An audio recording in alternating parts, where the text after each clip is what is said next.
My mouth already bad. Checking the brake suspension system for pre-trip. Brake shoes should not have oil, grease, or brake fluid on them. That's a no-brainer, right? Brake pads should not have brake fluid. So let me ask you this. Why is the brake, on our vehicles, why are the brake pads never going to have brake fluid on them? It should not have brake fluid. Why are ours never going to have that? Say again? They're very good. Very good. Not many people get that. I was trying to catch it. We got air brakes. There's no brake fluid. So when you go up there, one of the first things, NBA and their infinite wisdom is, the pre-trip inspection I designed works flawlessly. It's working with me and Miguel were doing it. It works now. It worked when you. They decide to change the order. Well, when we first started, the first thing you do is walk up to the bus, to the front of the vehicle. The keys are in my pocket and the wheels are chopped. That's your safety check. Make sure that vehicle is not rolling away. And then you would look underneath. I'm looking underneath the bus for any puddles or leaks. And then you identify what? Five fluids. Engine oil, transmission fluid, power steering fluid, window washer fluid, and reservoir. You would not mention brake fluid because they're going to look at you like you're crazy. Because our vehicles are air brakes, so you don't have brake fluid. Right? But for the sake of what we're learning here, we just want to make sure we're understanding what it is they want. So these two are correct. What about this? One missing leaf in the leaf spring can be dangerous. You better believe it. You can't drive with you can only drive with one leaf spring cracked. It can't be broken all the way through or missing. It can be cracked and you can still drive. If it's broken or missing, you're out. You're off the road until it's fixed. So all these are true. So how many questions they get where you go and it be like all these are true? I'm not going to get anything like that. Not an NDA. You'll get them here. I'll give them to you as we start here. Next week we'll start with some small tests, paper tests. We'll get that stuff here, but you're not going to get it up there. I'm training you harder here than you're going to get up there. We're doing one question, 4 possible answers. Up there you get one question, 3 possible. It's a lot easier. It's not easy, it's just easier. 51. All right. Before we answer this question, I want you to write this down. A lot of guys and girls get this. How do we deal with work zones in the Beltway? Anybody remember last year, that lady, 90 miles an hour, ran, jumped the work zone guardrail, and killed 6 people? 2 of them were father and son. Wipe them all out. I hope they put her on this group. What's the first thing you should be watching for in the work zone? Signs, Write this down. Sharp pavement drop-offs. Number 1 thing to watch in the work zone. Sharp pavement drop-offs. This causes more accidents than anything. A lot of times the roads are unfinished. And if you're, so we have two types of drop-offs. Front to rear, side to side. Front to rear, you're losing traction. Front wheels come off, bam, and then the back wheels come off the ground. Well, that's your traction. Now you lost traction, and you wind up going sideways. Or you drop off side to side, and running over, like she did, running over all the workers. Now we get to this. Even though they're not mentioning that in here, that's why I gave that to you first. Sharp pavement drop off. It's going to be on your test, guaranteed. When driving through work zone, you should what? Number 1 thing we have to do, the cars don't have to do, I do this first. I slow down, I hit the hazards. If there's anybody behind me, so you know there's a difference between warning people in back of you and braking. Our air brakes activate the lights first. So when you go like this, the lights come on. Second stage is you're braking. So you're gonna get bright lights and then brake. So we're gonna use bright lights to warn people behind us because we're slowing down. You gotta let them know why you're slowing down. We're going through a work zone, right? We're looking for sharp pavement drop offs. We're gonna slow, we're gonna hit the hazards. So all of these. So you're gonna get a question that says, how do you deal with tailgaters? What are you looking for as the answer? Increase your following distance. Increase your following distance. Very good. Excellent there, young lady. You know, Sam. I did it on the app. I keep telling you. That's the out of box. Did. Look, everybody moves across a different paths. You're all gonna get this like that. That's the way, that's how you would bring this forward. Increase If your an employer following. asks you, how you deal with a Increase tailgate? your following A distance. lot of people are gonna say, I'll just speed up. That's absolutely wrong. We increase following distance, which means what? We're slowing down. You wanna open the front up, okay? If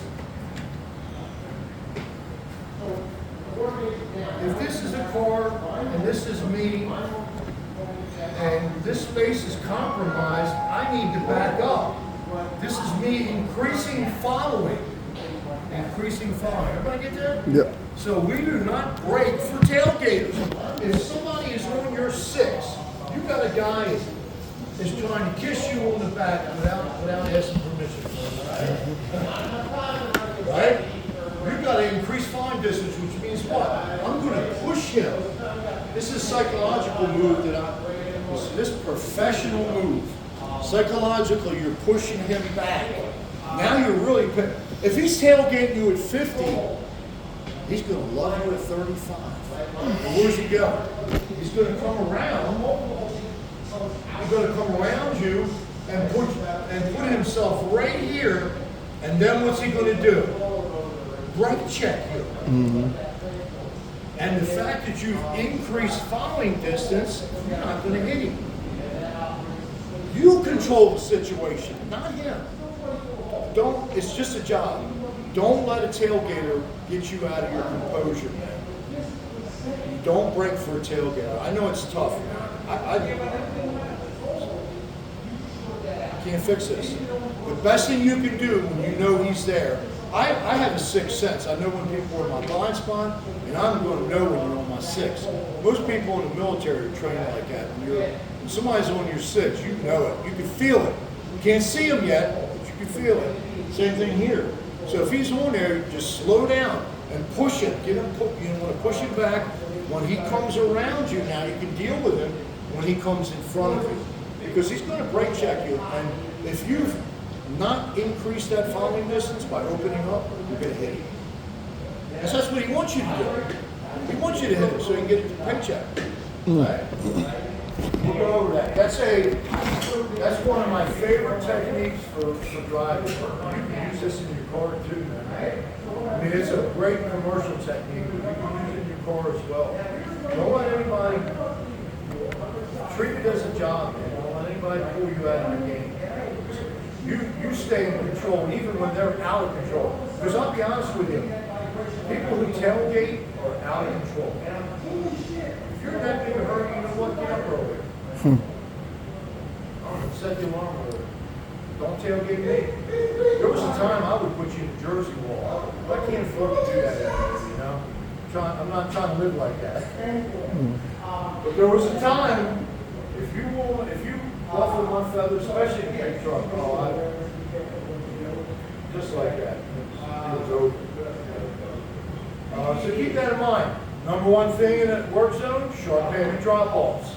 How do we deal with tailgaters? Increase following distance. We only brake to what? Warn. And it's not really braking, it's flashing bright lights. You're flashing the back lights. First stage, lights, second stage, brakes. Okay? Oh, you wait till we get there, brakes. You're going to love it. But that's when it all comes together. Because you're going to say, well, how does that work? So, is our lights electrical or air? they're electrical, how are they activated? By air. So it's an electrical plunger. When you press on your brake pedal, you're pushing air against the plunger. Plunger goes in, lights come on. That's first stage. Second stage, plunger is buried and it triggers the brakes. Now, let me ask you this without getting into air brakes. If you're sitting in the front seat of that bus, the rear wheels are almost 40 feet away. Are you pushing air 40 feet? No. What you're doing is you're sending an electrical signal via air pressure to the back wheels, to the back chamber, and you're telling it open. It's all electrical. It's all on what we call relay valves. Once you charge the system, and I'll show you how to charge it, push the charge, pull to engage, push charge, pull engage. Once you're charged, all you're doing is sending signals to the wheels. You are not pushing air anywhere. That's why you gotta change your whole thinking. If you lift your foot off the floor like this, put it on the brake pedal, you're going right through the windshield. Swear to God. Takes a little bit getting used to, just like you're in Old Town out of way nowhere. So you can't hurt yourself. You have got to keep your heel on the floor and brake with the ball of your foot. I do this a lot. I've never lived. Why do we not lift our, number one, if you're doing this all day long, you're wearing yourself out. The control is in the ball of the foot. Heel on the floor. I do this. Gas, brake. Gas. Heel never comes off the floor. That's where the control is, because if you do that, if you do this with air brakes, you go right through the window. We'll get in there. It's not as hard. It's not as hard as you may think, as long as you're not a hard head. There was times when I was doing everything, so I had to get a help there, where I had to move people's legs out of the right leg, out of the well, what we call the well, captain's well, and move it into the hallway. Because everybody always wants to keep going back with their foot in the air, right onto that pedal.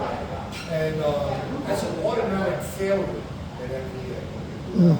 I'll explain to you why when we do air brakes. But just keep these little things in mind. This will, I swear to you, you've got to trust me. Hopefully, eventually. This will make you a much better driver in your car. Because you're not going to be, you're going to be more alert where alertness is needed and not so much physically restrained by oversteering, over-braking, and over-accelerating. You get what I mean? You're going to reel it in. You're reeling it in. You're moving yourself back. All right, 52. All right, here's where we come to, believe it or not, this is the first question developed in CDL. How long does it take a commercial vehicle at 55 miles an hour, clear day, dry pavement, to fully come to a stop? Oh, the left of a football field. Now, at NVA, you may get this two different ways. You may get it like this, SAC question, that answer.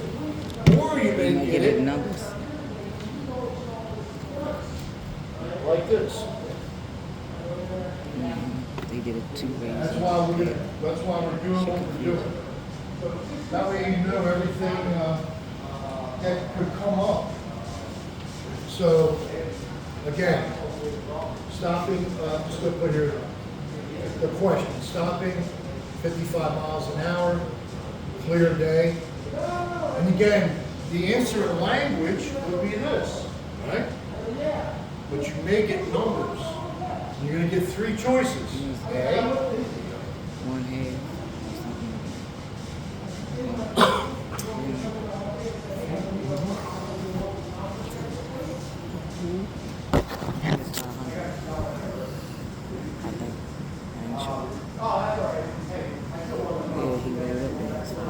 the football field. We went over 100 yards? No, feet. You said feet. I'm sorry. Yeah. Football field's 100 yards, right? Right. You want 100 yards. 3 feet in a yard, no? 300 feet. 300 feet in a football field, right? So,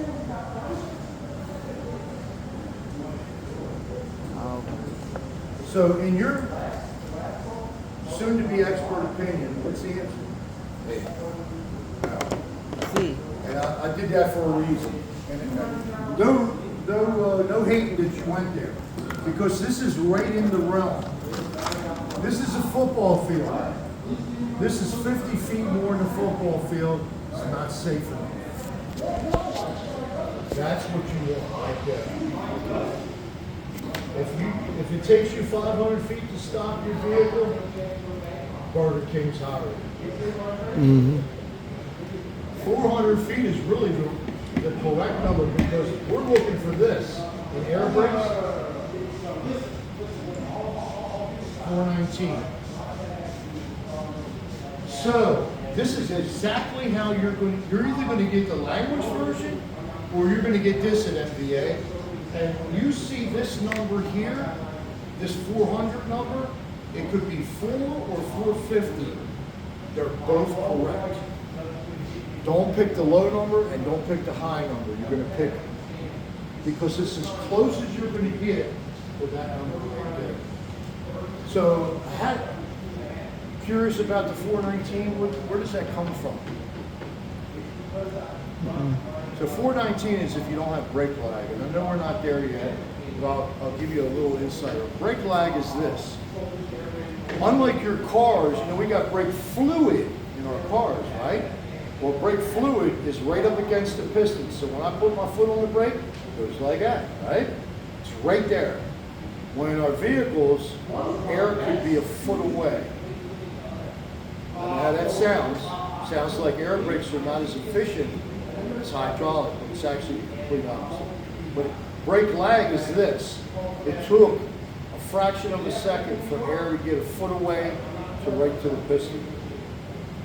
So that's your lag time. So brake lag, the true number is not a football field, it's 450.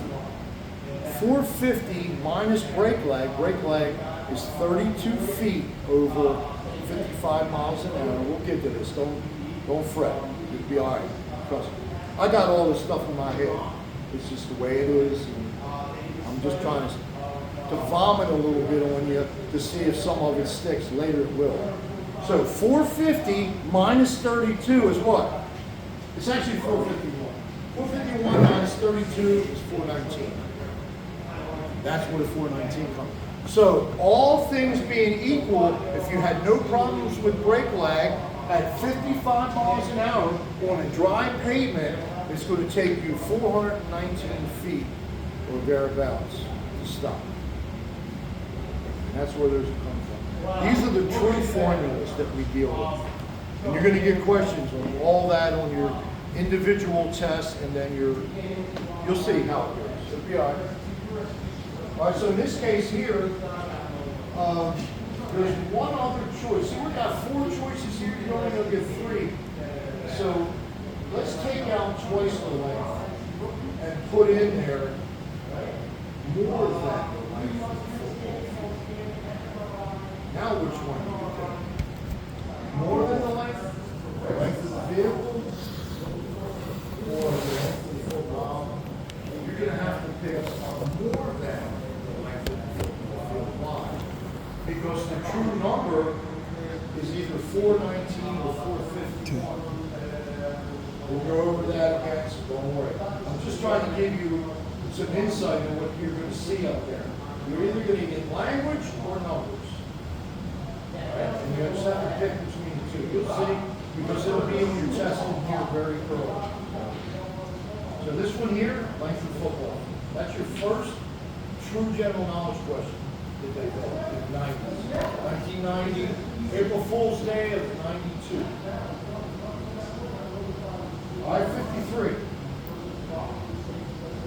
Oh boy. So, thank God we just gave you the triangles. Look at this. Look at this.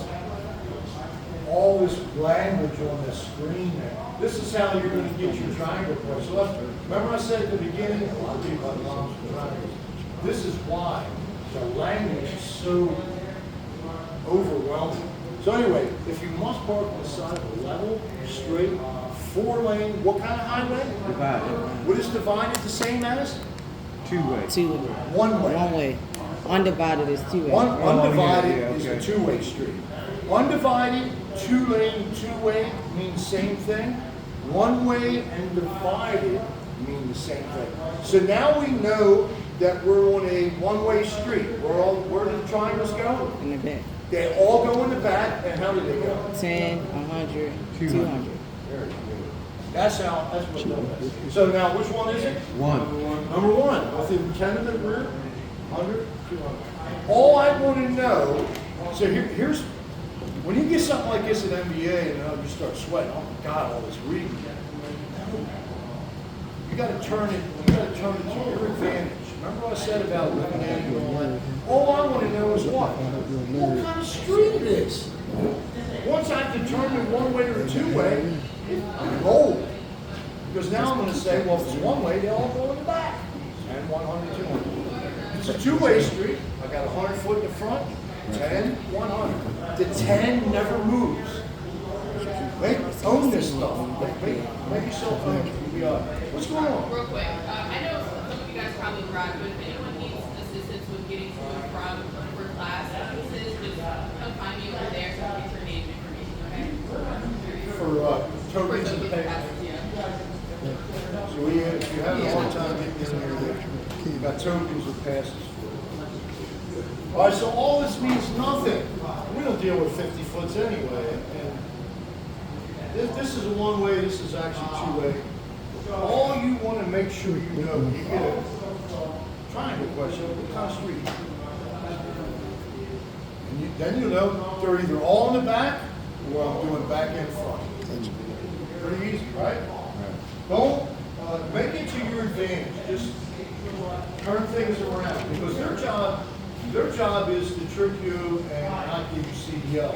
My job is to show you how to not be tricked and get CDL. You will. All right, so number one. Questions on that? Pretty good? And again, that study guide I gave you got all this in there. 54. Driver manual.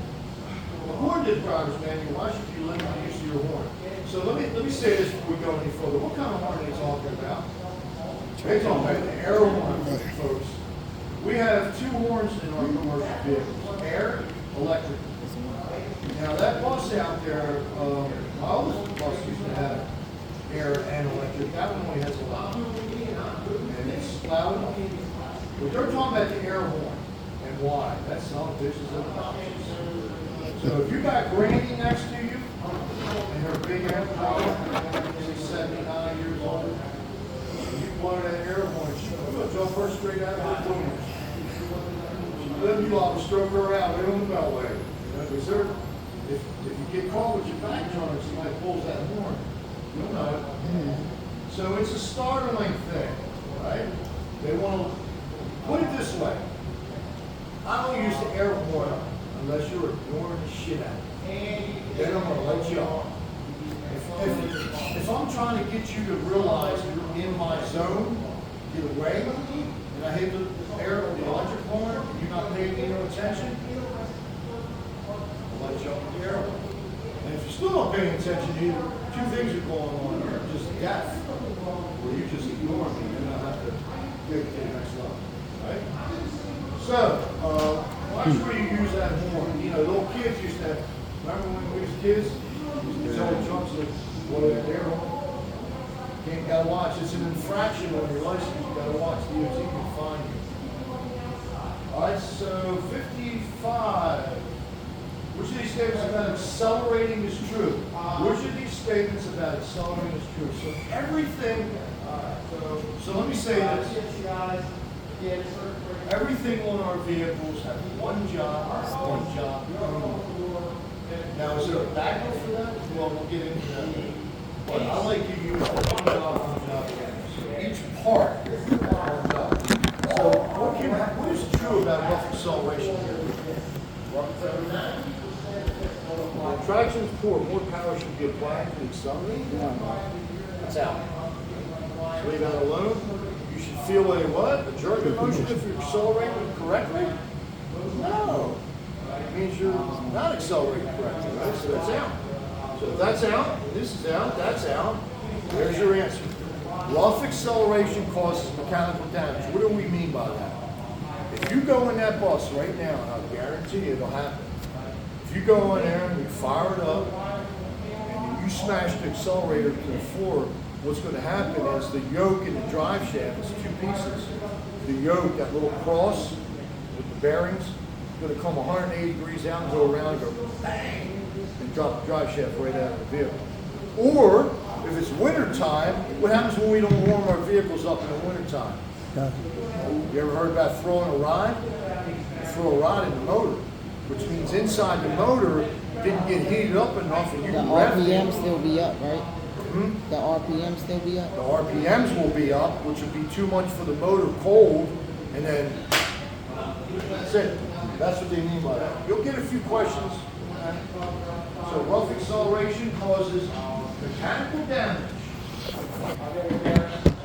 Again, another reason why you just want to slow down, slow your roll. Roberta will come in here, first thing she does, grab the keys, go out here, do a safe start. We'll go over there. And let that thing run for diesel, let that thing run 40 minutes. And this is summertime. Because you want oil moving through the crankcase to the upper part of the camshaft. If you're not driving oil from the bottom to the top, you're going to fry the motor. And real quick in a hurry. So, just doing a little tips there. 56. All right, so this is the right question. So if you're in a straight vehicle, what do we say a straight vehicle is? Class B, right? Class B, straight truck. Single vehicle, straight truck, same thing. GVW, right? No articulation, no trailer. Tractor, right? No articulation is what? So a B can have articulation. If I take that dump truck there and hook a trailer on the back for a bobcat, that's articulated. But we're talking about no articulation. If you go into a front wheel skid, what happens? Probably 3. That's what I mean. 3. Very good. That's good instinct. When you skid in a straight line, which means don't turn the steering wheel. If you turn that steering wheel and that wheel's re-grab the road, you're going to break your wrist and roll the vehicle. All right? So when you're skidding, it's going to go straight ahead, even if the steering wheel is turned. I can't tell you enough about it, trying to get this through your head. When you're skidding, a lot of times it may freak you out because you have no control of the vehicle. The best thing you can do is hold on until the wheels re-grab, and they will. They will. They'll re-grab the wheel. And why is it that you think we skid? Drive Too fast. You're too fast. You're well. So let me say this, because you get this question up there too. Front wheel skids are initiated by not just driving too fast, but driving too fast for road conditions. Okay. So driving fast won't put you in a skid. Driving too fast for road conditions will. So if I'm driving too fast on a rainy road, I'm going to probably skid, or snow or ice or whatever, right? So there's your, so it's all relative. You just got a lot of common sense involved here. All right, questions on that? So again, you're skidding, two things. You have no control of the vehicle at all, and you skid in a straight line. And again, this may only happen, if by the count of 10, you may need wheels rolling. If you may be, it may skid, it may stop, just like that. 57. Which statements about certain types of cargo is true? Which of these statements about certain types of cargo is true? First off, let's go back to eliminating. What are you going to eliminate here first? Pick one out.